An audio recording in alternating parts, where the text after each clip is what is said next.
The shame of being wolfless is a cold, heavy stone in my gut. In the Silver Moon Pack, to be without your inner beast is to be incomplete, a faulty cog in the great machine of our society. I am Ilara, the pack's living ghost, an omega by default because I am nothing else. I move through the world on the periphery, my presence tolerated but never welcomed. My scent is a source of pity, a faint, undeveloped whisper of winter rose without the grounding musk of a wolf to give it substance. I am an apology in physical form. Tonight, the shame is sharper than ever. The great hall buzzes with an energy that makes the hairs on my arms stand up. Banners of silver and gold hang from the rafters, and the air is thick with the competing scents of dozens of powerful alphas. It is the night of the Alpha Conclave, an event my pack is hosting for the first time in a century, and the air thrums with testosterone and dominance. Here, in this cauldron of power, my lack is a glaring beacon. I am tasked with serving, a silent figure weaving through the throng with trays of roasted meat and goblets of wine. It is a way to make me useful, to keep me from simply hiding in the shadows as I long to do. My own alpha, Marcus, avoids my gaze. He sees me as a stain on his pack's reputation, especially tonight. Then he arrives. The air does not just shift, it cracks open. A wave of oppressive power washes over the hall, silencing the low chatter in an instant. Every wolf, from the mightiest alpha to the lowest omega, bows their head in submission. I am frozen mid-step, a heavy platter trembling in my hands. My human senses are overwhelmed, but something else, something deep and dormant inside me, awakens for the first time. It is his scent. It cuts through the cloying mixture of food and sweat and lesser wolves like a lightning strike. It smells of ancient pine forests after a storm, of crackling ozone, of raw, untamable power. It is the most beautiful and terrifying thing I have ever experienced. It pulls at that sleeping part of me, a gentle but insistent tug on a string connected directly to my soul. He walks into the center of the hall. Kalen, the Alpha King.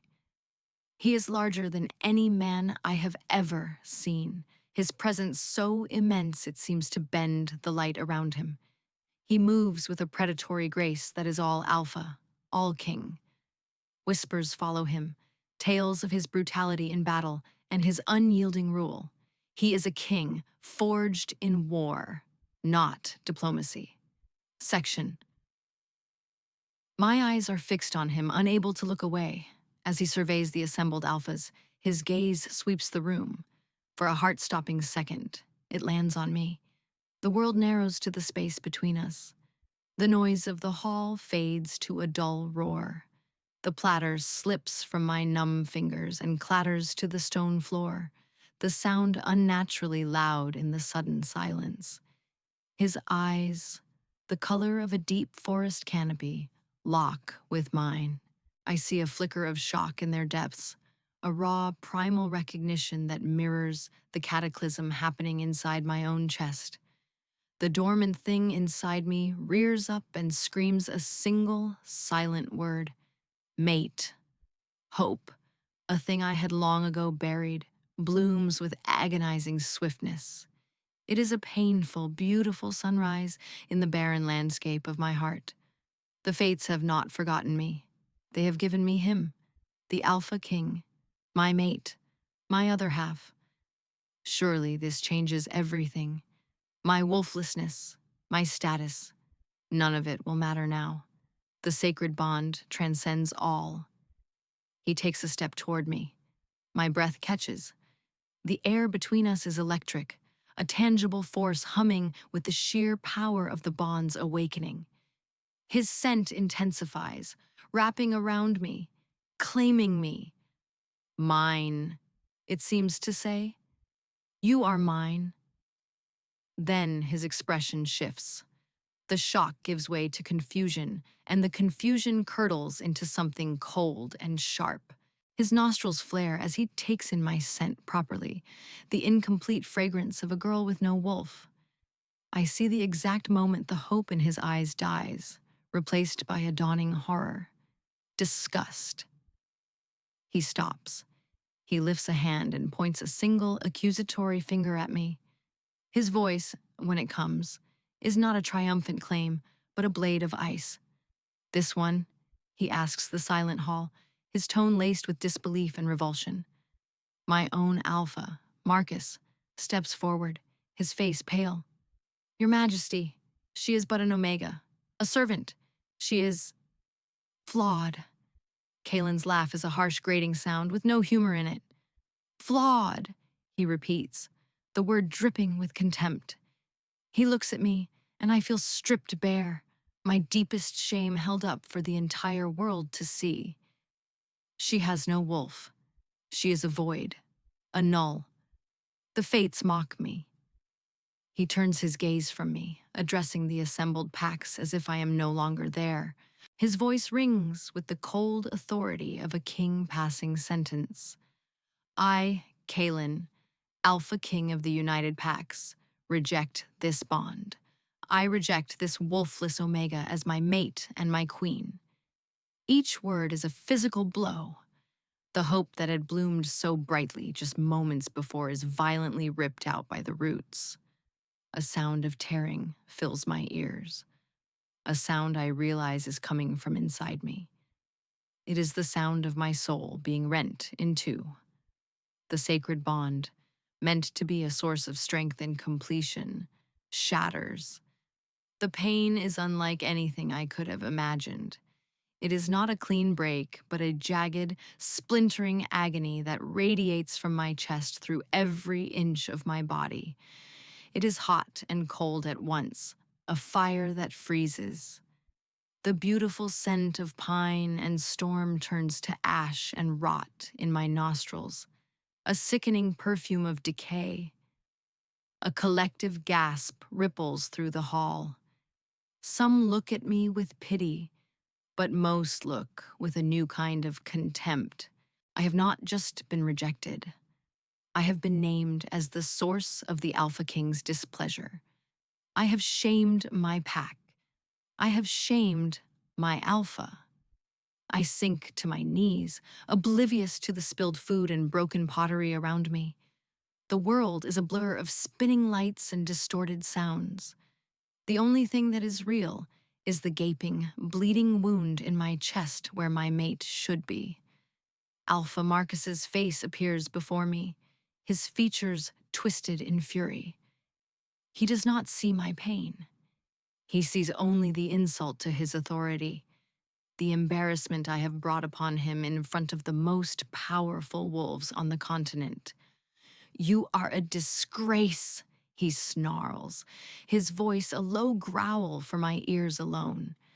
You have brought shame upon the Silver Moon Pack. You are no longer welcome here. His decree is the final nail in my coffin, rejected by my mate, cast out by my pack. I am nothing. I have nothing. I am an exile. Two of Marcus's enforcers haul me to my feet. They drag me from the hall, past the staring eyes and whispered condemnations. They don't even allow me to gather my meager belongings. They shove me through the pack's main gate and into the biting wind of the encroaching winter. Do not return, one of them spits, before the heavy wooden gate slams shut behind me, the sound echoing the closing of a tomb. I stand there, clad only in my thin servant's tunic, as the snow begins to fall. The cold seeps into my bones, but it is nothing compared to the Arctic wasteland inside me. The phantom pain of the broken bond is a constant, nauseating throb. I wander into the forest with no destination, no purpose. Survival seems pointless. The forest floor is blanketed in white, and I stumble through the deepening drifts. the pain in my soul a far heavier weight than the exhaustion in my limbs. Days or hours pass. I lose track. I collapse at the base of an ancient oak, the snow piling up around me like a shroud. This is it. This is the end. I will freeze to death, a forgotten girl whose only mark on the world was to be found wanting by a king. I close my eyes, willing the darkness to take me, to finally end the relentless agony. But as the blackness closes in, something flickers deep within the void Kalen saw in me. It is not a wolf's fire, but something else. It is a spark of pure defiance. A tiny, stubborn voice that whispers, "No, I will not let him be the end of my story. I will not give him the satisfaction of my death." My hand, lying numb in the snow, clenches into a fist. A faint, silvery light pulses from my knuckles, warm and gentle. It melts a perfect circle of snow around my hand, revealing the dark earth beneath. I stare at it, my mind too clouded with pain and cold to comprehend what I am seeing. The light flickers once more, then vanishes, leaving behind only a strange warmth against my skin. It is a question without an answer, a mystery in the heart of my despair. But it is enough. I will live. I will survive this. 2 years later, the forest is no longer my enemy. It is my home. The timid, broken girl who stumbled into this wilderness is gone, buried under layers of scar tissue and hard-won strength. I am a huntress, a survivor. My body is lean and corded with muscle from climbing trees and tracking prey. My skin is tanned by the sun and wind, crisscrossed with the fine, silvery lines of scars from mistakes I only made once. The silver light is no longer a flicker of confusion. It is a part of me. I have learned to call it, to draw it from the moonlight and the stars. It pools in my palms like liquid silver, a cold, quiet power that is mine alone. I use it to soothe the panicked breathing of a trapped rabbit, to coax a flicker of warmth from damp kindling, to weave small, hard shields of light that can deflect a striking snake. It is my secret and my companion in the vast, lonely silence. I still don't understand it, this magic that lives where a wolf should be. I think of it as a beautiful flaw, another mark of my otherness. Tonight, a blizzard rages, a howling monster of wind and ice. The world outside my small, dry cave is a maelstrom of white. I am huddled by my fire, stitching a tear in a rabbit fur cloak, when a scent hits my nose, carried on a shrieking gust of wind that finds its way through the cracks in the rock. Blood, so much blood, and something else, something foul. The scent of shadow and decay, a smell that makes the silver light in my veins run cold. Curiosity, or perhaps a fool's compassion, urges me out. Wrapped in furs, I lean into the wind, following the scent. It leads me to a drift, where a dark shape is almost completely buried. A body. At first, I think it is a bear, for the sheer size of it. But as I dig away the snow, I see the form of a man. He is massive, built on a scale that seems impossible. He is torn to shreds, his thick leather tunic ripped open to reveal deep, vicious gashes across his chest and abdomen. The wounds are black around the edges, weeping a dark, viscous fluid that sizzles faintly on the snow. It is the source of that shadow-wrought scent. He is dead, or close to it. As I lean closer, a different scent struggles to rise from beneath the overwhelming stench of blood and corruption. It is faint, distorted by pain and the edge of death, but it is there, pine and storm, a ghost of a memory. I flinch back, my heart giving a painful lurch. It cannot be. I dismiss it as a phantom, my mind playing cruel tricks, associating the scent of power with the only truly powerful man I have ever met.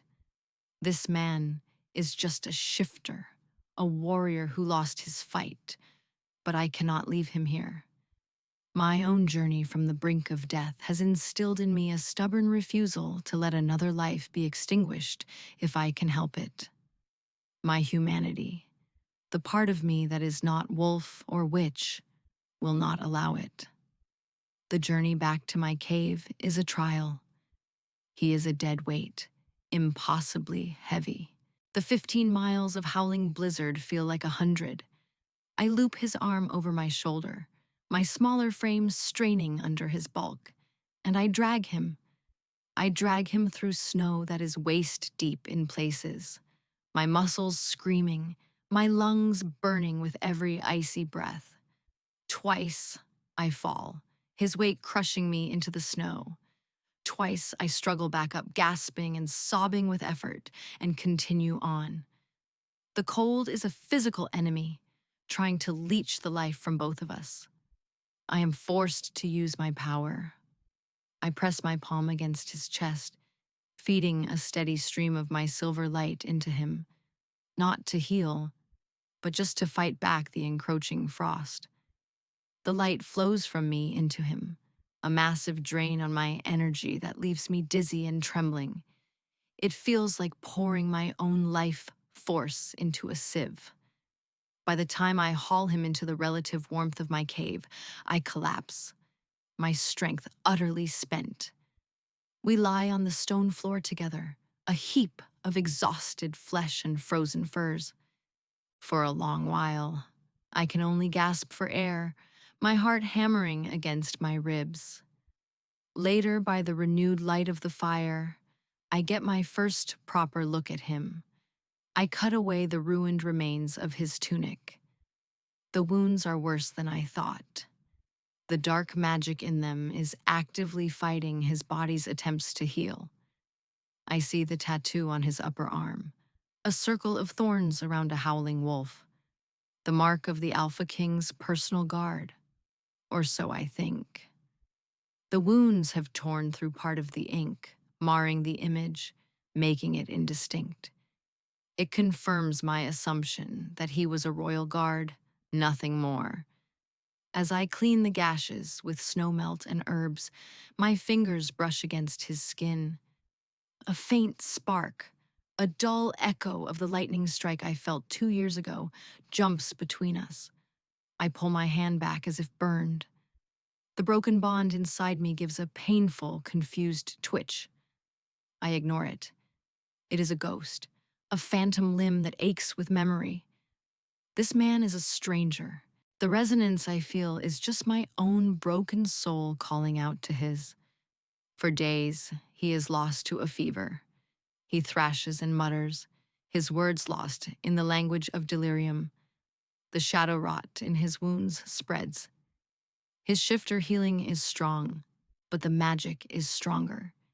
It is killing him from the inside out. I realize my simple herbs will not be enough.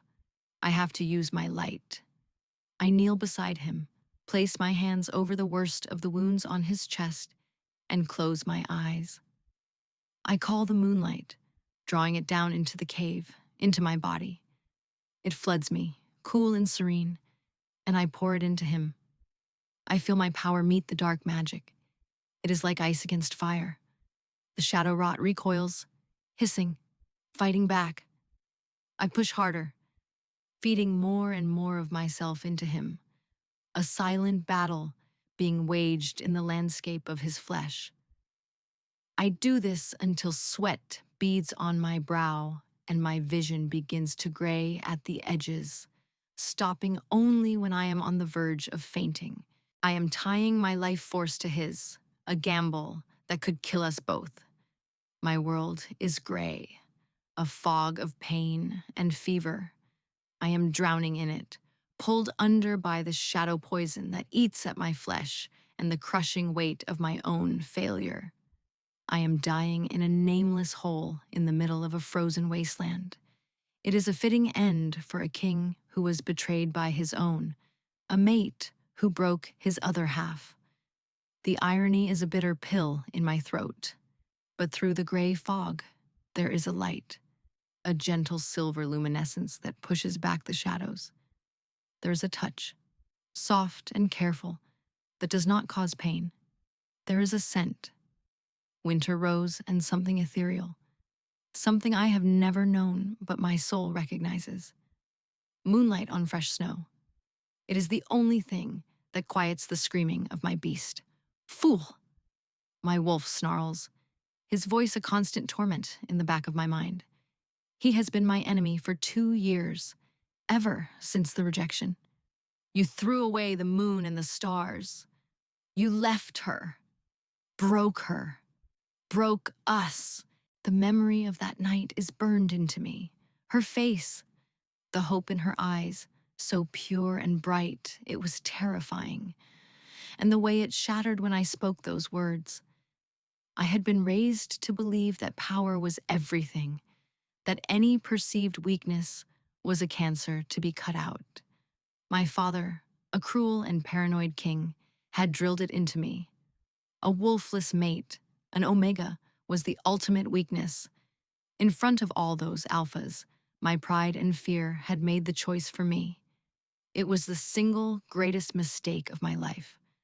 The 2 years since have been a slow, agonizing descent into hell. The bond, though I rejected it, did not die. It festered, a gaping, septic wound in my soul that never closes. I cannot sleep. When I do, I dream of her eyes. I cannot eat.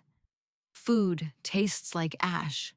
No other she-wolf holds any appeal. Their scents are like dust and chalk compared to the memory of winter rose. My power, once absolute, has begun to wane. My beast fights me at every turn, refusing to shift on command, making me sluggish, weak. My council sees it, my enemies smell it. I am a king rotting from the inside out.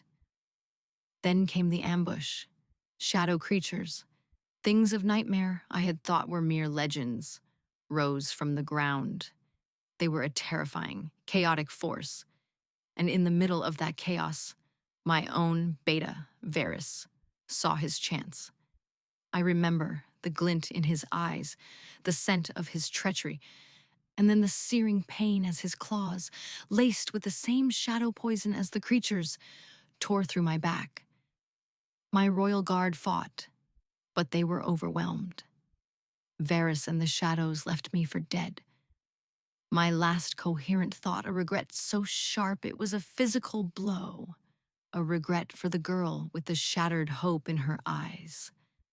Ilara. Now I drift in this gray space between life and death. The pain is immense, but the silver light and the scent of winter rose are an anchor. They are the only reason I am still holding on. A woman's voice sometimes cuts through the fog, soft and low, humming a wordless tune. It soothes the jagged edges of my agony. Hours my wolf breathes, a sound of pure reverence. Find her. Heal. Claim what you broke. He is right. If I live, if by some miracle I survive this, I will find my mate. I will undo what I have done, or I will die in the attempt. The stranger is healing, but it is a slow and draining process for us both. I spend my days tending to him, and my nights fighting the poison in his veins with my light. The need for better supplies becomes urgent. I need more herbs, salted meat that will last, and perhaps a stronger needle for my stitching. I remember whispers among the forest creatures of a settlement of outcasts, hidden deep in a sheltered valley. Leaving the stranger, who I have privately started calling Roan for the dark red color of his hair, is a risk, but staying is a greater one. I pack a small bundle of my best furs, a sign of my skill as a hunter and a valuable trade good. The journey takes a full day, and as I descend into the hidden valley, I am struck by the sight. It is a small, bustling community of shifters and wolfless alike, living together in sturdy wooden homes built into the hillside. They are the forgotten ones, the exiles, the flawed, and they have made a sanctuary.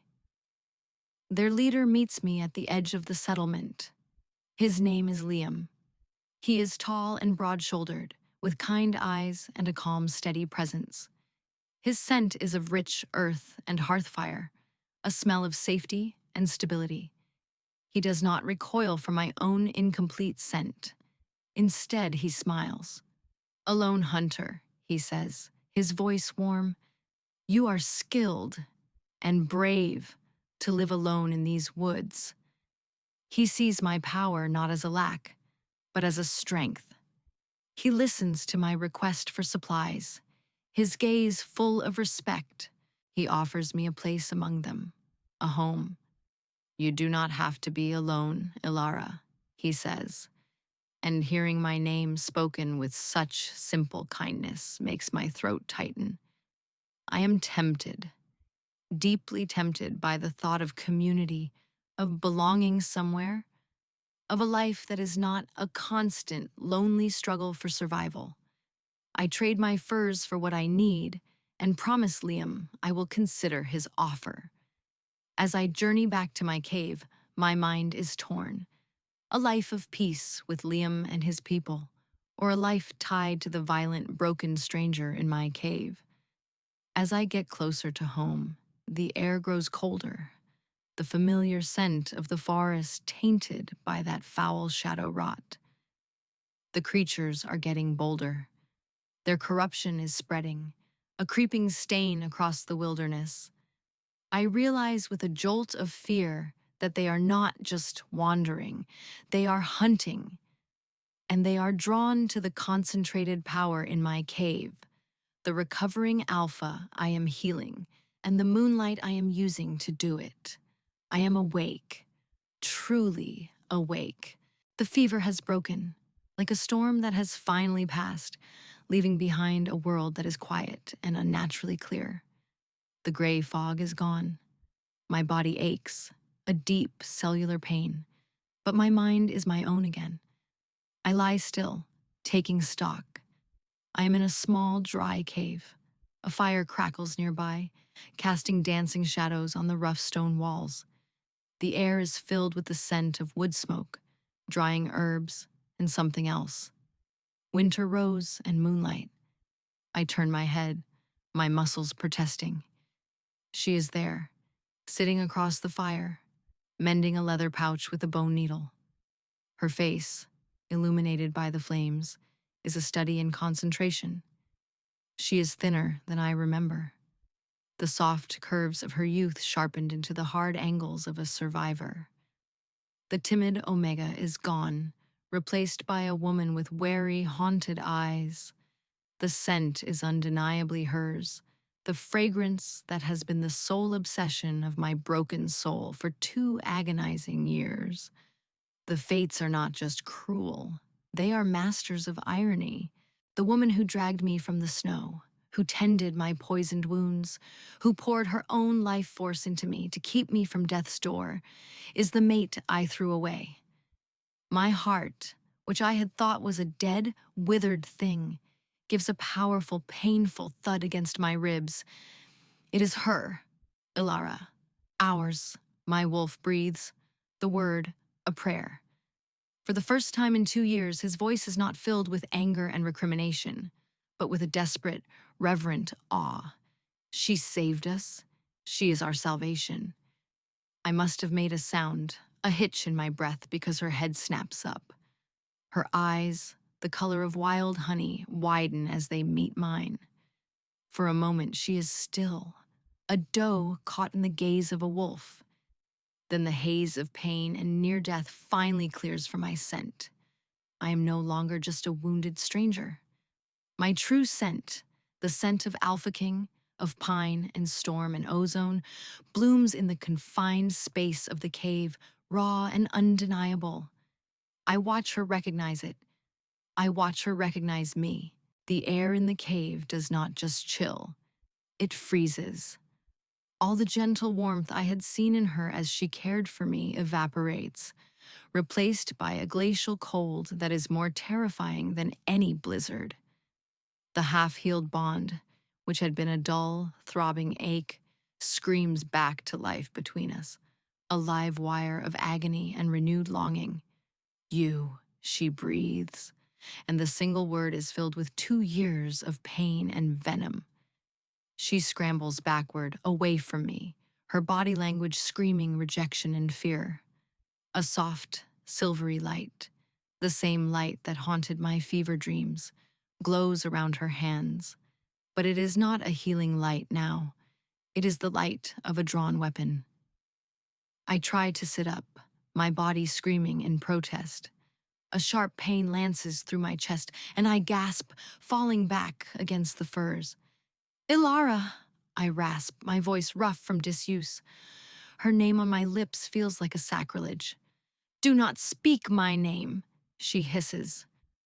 The power in her voice is staggering. This is not the timid Omega I rejected.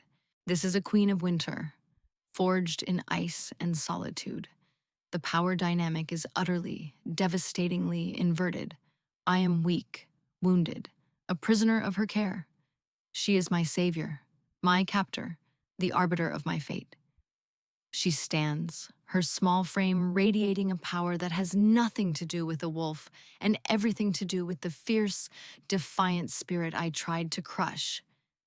I dragged you 15 miles through a blizzard, she says, her voice dangerously quiet.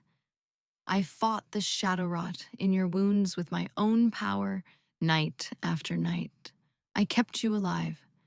She laughs, a bitter, broken sound that tears at my soul. The wolfless Omega you threw away like trash. Ironic, isn't it, Your Majesty?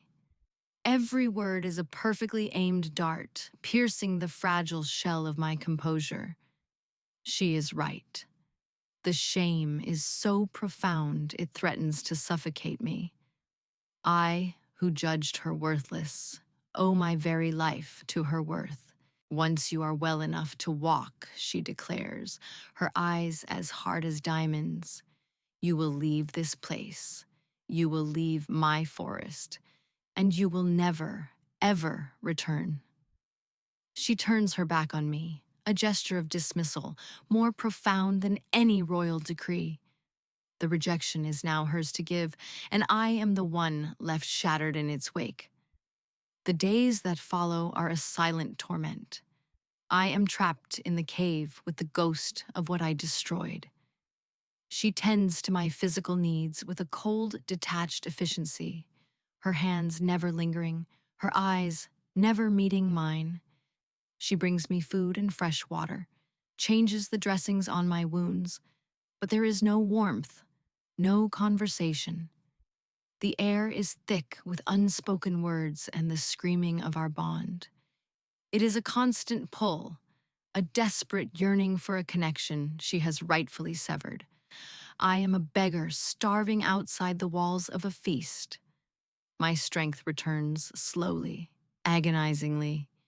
Each day I can move a little more, sit up a little longer, and with my returning strength, the urgency of the situation presses in on me. Varys thinks I am dead. He has likely seized my throne. The shadow creatures are a plague upon the land, and the only person in the world who matters, the woman whose scent is the only air I want to breathe, despises me. One evening, as a storm rages outside, mirroring the one in my soul, the cave is plunged into sudden darkness. A wave of profound cold washes over us, and the familiar foul scent of shadow rot fills the air, thick and suffocating. A screeching sound echoes from the mouth of the cave, the cry of something that has never known the sun. Ilara is on her feet in an instant, her body a tense line of defiance. Silvery light flares in both her palms. They found us, she whispers, her voice tight with grim certainty. The entrance is swarmed. Figures made of solidified night, with glowing, malevolent eyes and claws of shadow, crawl and scrabble over the rocks. They are drawn by the beacon of my recovering alpha power and her unique, luminous magic. We are trapped.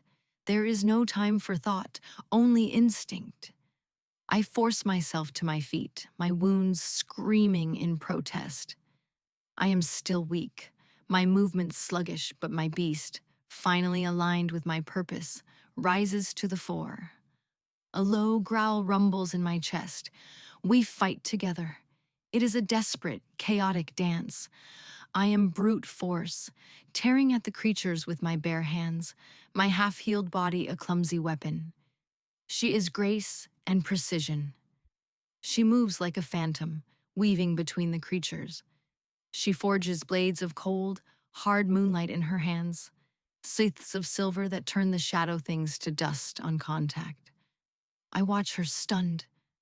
This is her power. Not a flaw, not a lack, but a formidable, beautiful force. She is no Omega. She is a warrior queen. She is magnificent. We drive them back from the entrance, but more keep coming. We are breathless, cornered, the adrenaline of fire in our veins. In the brief lull, I know this is my only chance. I am not just fighting for my life. I am fighting for my soul.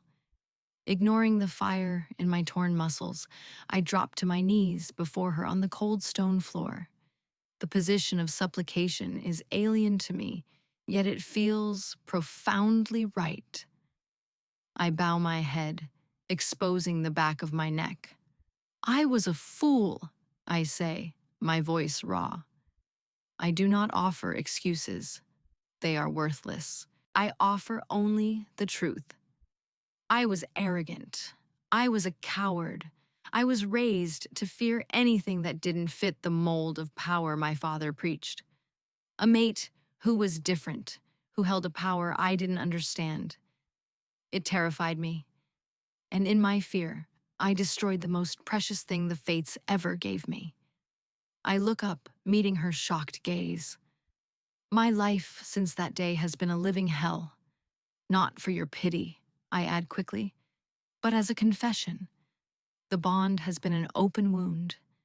My wolf has been my tormentor. Every sunrise has been a reminder of what I lost. My betrayal of you was a betrayal of myself, of my beast, of my very soul. With my heart hammering against my ribs, I tilt my head to the side, baring my throat, the ultimate gesture of submission. My life is yours. You saved it. It belongs to you. If you command me to leave and never trouble you again, I will obey. If you wish for my death as payment for the pain I caused you, I will not raise a hand to stop you. The choice is yours, Alara, not the fates, not the bonds. Yours.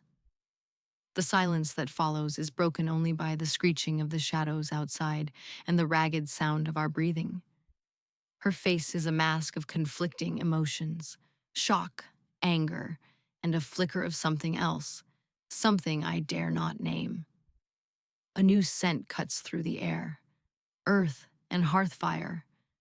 A man appears at the mouth of the cave, a sturdy axe in his hand. He is tall and calm, and his eyes find Alara immediately. Alara, I was worried, he calls out. He freezes, taking in the scene.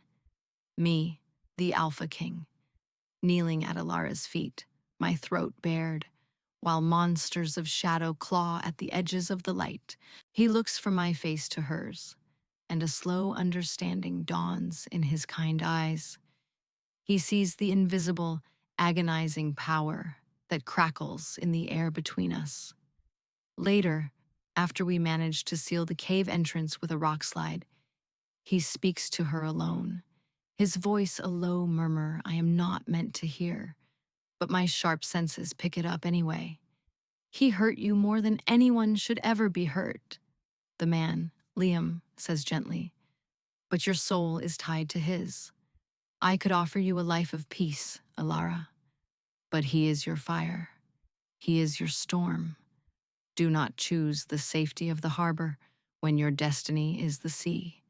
Make him earn you. He touches his forehead to hers in a gesture of profound respect and farewell.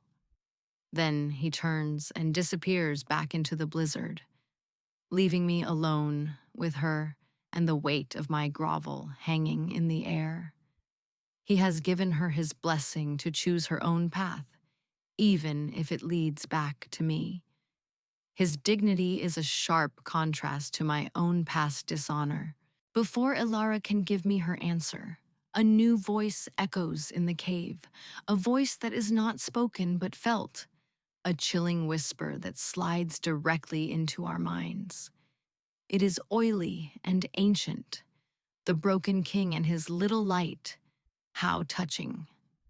A figure coalesces from the shadows in the center of the cave, a being of pure darkness given humanoid form. It has no face, only a swirling void where features should be. This is the Shade Weaver, the master of the creatures that attacked us. I orchestrated your fall, little king, the entity whispers, its words dripping with smug satisfaction. Your beta, Varys, was such an easy puppet, so ambitious, so eager to listen to promises of power. My blood runs cold. The betrayal was not just Varys's ambition, it was orchestrated. The Shade Weaver turns its faceless gaze to Ilara. But you are the real prize. I have hunted your kind for centuries, the lunar scions, witches who steal the moon's power, an ancient enemy. It reveals the truth of her heritage, a truth she never knew. Her ancestors were powerful magic users, their power drawn directly from the moon. They were rivals to the first werewolves, and a pact was made to end the bloodshed. Her bloodline went into hiding, their magic suppressing the wolf gene over generations, making them appear wolfless. She is the last of her line. Her power is not a flaw, it is a legacy, and it is the only thing the shadows truly fear. I feed on broken things, the Shade Weaver hisses, its form swelling with dark energy. Broken bonds are the sweetest delicacy. And I will consume your unique light, little scion. I will swallow the moon. A massive battle erupts in the confined space. At the same time, the rock slide at the cave entrance explodes inward. My loyalists, the guards who survived the ambush and have been searching for me relentlessly, pour in, led by my grizzled captain, Ronan. They are followed by Liam and a dozen of his outcast warriors, their axes and spears ready. They tracked him, and he led them here. The cave becomes a swirling vortex of claws, steel, and magic. But the Shade Weaver is interested only in Ilara. It ignores the rest of us, its entire being focused on her. It moves with impossible speed, a blur of living darkness. It raises a hand that sharpens into a long, cruel blade of pure shadow, and lunges. Everything happens in slow motion. I see the killing blow coming. I see Ilara raising a shield of light, but it will not be enough. There is no choice. There is no thought. There is only her. With a roar that is torn from the deepest part of my soul, I throw myself in front of her. The pain is absolute. A cold that burns, a void that tears. The shadow blade pierces my chest, right through the scar from Varys's claws. It is a mortal blow. The strength drains from my body in a single, catastrophic rush. The force of it throws me backward, and I collapse at her feet, the shadow blade dissolving back into nothingness, leaving a gaping, smoking wound. The world narrows to her horrified face. The sounds of battle fade away. I feel the bond flare with her agony, a shared torment. My life is pouring out of me, a torrent she can feel as keenly as I can. I am sorry, I gasp, my blood staining the snow-dusted floor of the cave. My vision is tunneling, the edges turning black. Live, Ilara. Be happy. This is it. This is my redemption. Not to be forgiven, but to give my life to ensure hers continues. It is the only act worthy of her. I watch her, my life fading with every ragged breath. I see the war on her face, the anger, the years of pain, the betrayal, all of it swirling in her beautiful, honey-colored eyes. But beneath it all, I see a terror that eclipses everything else. The terror of losing me, the terror of being alone again. The last walls around her heart do not just crumble, they detonate. The cold, hard shell of her survival shatters, and the raw, fierce, primal core of her is laid bare. Mine. The word is not spoken. It is a shockwave that travels through the bond, a declaration of ownership, of belonging, of absolute refusal. She will not let me die. She drops to her knees beside me, her hands hovering over the catastrophic wound in my chest. The silver light that gathers in her palms is brighter than I have ever seen it, as brilliant as the full moon itself. Tears stream down her face, but her voice, when she speaks, does not tremble. It rings with the power of her ancestors, with the authority of a queen claiming her throne. I, Ilara of the lunar science, she declares, her voice echoing in the sudden hush of the cave. Accept you, Kaelin of the Silver Moon line. I accept this bond. I claim you as my mate. She presses her hands against my chest. The light pours into me. But it is different now. Before, it was her power, fighting to get into a closed system. Now, the bond is a wide-open channel. Her moonlight magic floods my veins, not as a foreign element, but as my other half, finally coming home. It meets the desperate, flickering ember of my own life force, my wolf's healing ability, and they merge. It is not a gentle healing. It is an explosion. A supernova of silver and gold light erupts from our point of contact. The energy is immense, a tidal wave of pure life that washes over the entire cave. It slams into the Shade Weaver, throwing the creature back with a shriek of agony. It washes over my wound, and I feel flesh and sinew knitting back together at an impossible rate. The pain vanishes, replaced by a surge of power, unlike anything I have ever known. I stand, my body whole, my strength not just restored, but magnified tenfold. Ilara stands with me, her hand finding mine.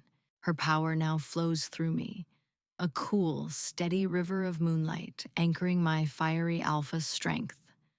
My strength, in turn, provides a foundation for her ethereal magic, giving it form and devastating impact. We are no longer two broken halves. We are one, complete and terrible in our newfound power. Together, we turn to face the Shade Weaver. There are no words. None are needed. We move as one being, a perfect synthesis of wolf and witch, shadow and light, ferocity and grace. I am the charging beast, the physical force, while she wields the cosmos. Her blades of light longer and sharper, her shields of force impenetrable. The dark entity, ancient and powerful, is utterly overwhelmed. It cannot feed on a bond that is no longer broken. It cannot touch a power that is now whole. With a final unified attack, a pounce from me and a blinding spear of pure moonlight from her, we strike its core. The Shade Weaver shrieks, its form imploding, collapsing in on itself until it is nothing more than a memory of darkness, banished by the light. In the silence that follows, the assembled warriors, my loyalists and her outcasts, stare in awe. Then, as one, they drop to their knees. Ronan, my grizzled captain, is the first to bow his head. "My king," he says, his voice thick with emotion. Then he looks to Alara, his gaze filled with a reverence I have never seen him give anyone. "My queen." I do not stand above her to receive their fealty. I stand beside her, our hands still clasped, our powers still humming in harmony between us. We are not a king and his consort. We are partners. We are equals. The future of our people will be built on this foundation, not on the broken laws of the past. Months have passed. The snow has melted, giving way to the vibrant green of spring. We are rebuilding, not just the physical structures of my kingdom, but its very soul.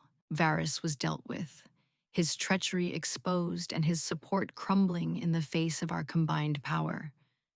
The outcasts from Liam's sanctuary are no longer outcasts. They are integrated citizens, their different skills and wolfless status now seen as strengths, not flaws. Liam serves on our new council, his calm wisdom a vital balance to my warrior instincts. Tonight, Alara and I stand on the grand balcony of the central keep, looking out over the lands that are now ours to protect. The air is cool and smells of damp earth and blooming night flowers. Her scent, that intoxicating blend of winter rose and pure moonlight, is a constant comfort, an anchor in the chaotic world of ruling a kingdom. I reach up and touch the faint, silvery scar on my chest, the ghost of the wound that should have killed me. It is a permanent reminder of my failure and my redemption. At the same moment, her hand goes to her own chest, over her heart, where the phantom pain of my rejection once tore her apart. Our scars are still there. They are woven into the tapestry of our story, the dark threads that make the golden ones shine all the brighter. She leans her head against my shoulder, and a sense of peace so profound it almost hurts settles over me. This is what I threw away. This is what she, in her infinite grace, gave me a second chance to earn. "It's quiet," she says softly, her voice a soothing melody. "For now," I reply, my arm tightening around her. We both know challenges lie ahead. Rebuilding a kingdom, changing centuries of prejudice, is not a simple task. There will be more battles, more struggles. But as I look down at her, at my mate, my queen, my equal in all things, I feel no fear. I feel only a deep, unshakable certainty. Whatever comes, we will face it together. She turns her face up to mine, her honey-colored eyes reflecting the starlight. The love in them is a force more powerful than any magic or alpha command. I lower my head and kiss her, a slow, deep kiss of promises kept and a future earned. The broken bond is a distant memory, replaced by a connection that is vibrant, resilient, and absolute. We are scarred, yes, but we are whole, and we are home. The feeling of her hand in mine is the only truth that matters, a warmth that is real and permanent, a testament to a love that was broken but never truly lost.